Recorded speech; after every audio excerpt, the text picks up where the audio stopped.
So I wanted to do a little bit of a pause and recalibration with this 40 days, the rest of this 40-day challenge. And if you're anything like me, you tend to want to give the whole backstory as to why you are the way that you are and why you do the things that you do. And it's really not helpful, especially if it risks exposing and dysregulating your nervous system. Yeah, there's things for you to see there, but you don't need to be doing that on a public stage because it's not actually helping you, it's actually hurting you.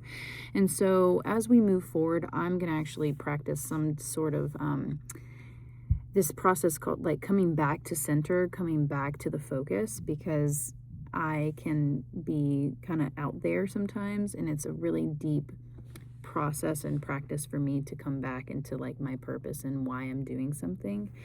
And in that journey that we're going to continue to be on, I'm going to share the practical tools and tips and things that I've literally used to help me get from a certain state into a different state, and that have helped me grow and look at things that maybe I wasn't seeing beforehand. And so if that seems interesting to you, that's what I'm going to keep doing.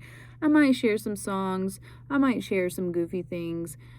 Who knows? We'll see. But I just wanted to kind of reorient us and recalibrate, because I started to notice that whether it was publicly seen or not, I was starting to let this take up more time and pressure than it's supposed to be. Because again, this is not about performance. I just want to be sharing what is helping me show up in the world and has been helping me show up in the world.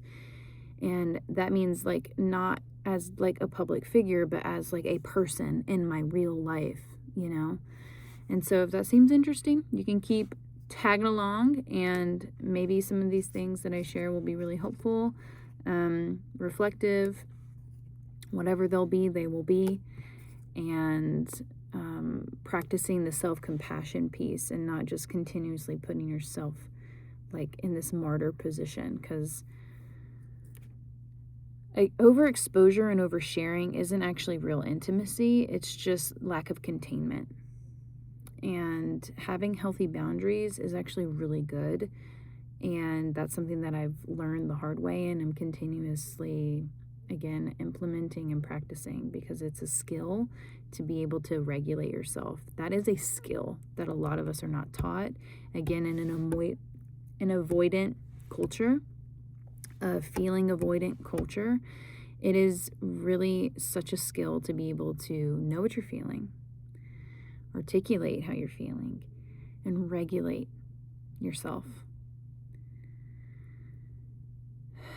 Not repress, not restrain, but to contain and hold yourself, instead of using other things to bypass your feelings or to use as a crutch, or it puts you in a compromised state. And that isn't a marker of emotional or mental resilience. It's a marker of lack of a skill, not being able to hold yourself. You got to be able to hold yourself, because we're grown-ups now, right?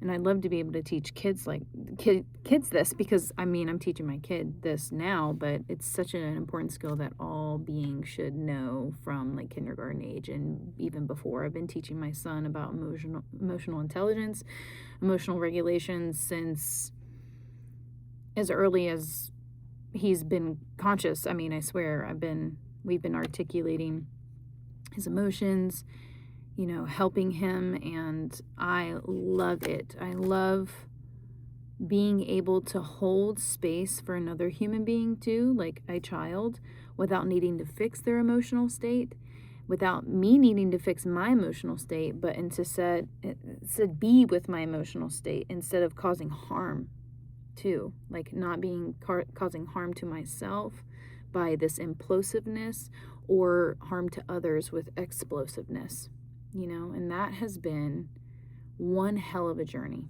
So again, if you're interested, keep tuning in, and by the end of it, you might have 40 bits of tools to put in your toolkit. It might help you later down the line in your own development. Okay, take care. Bye.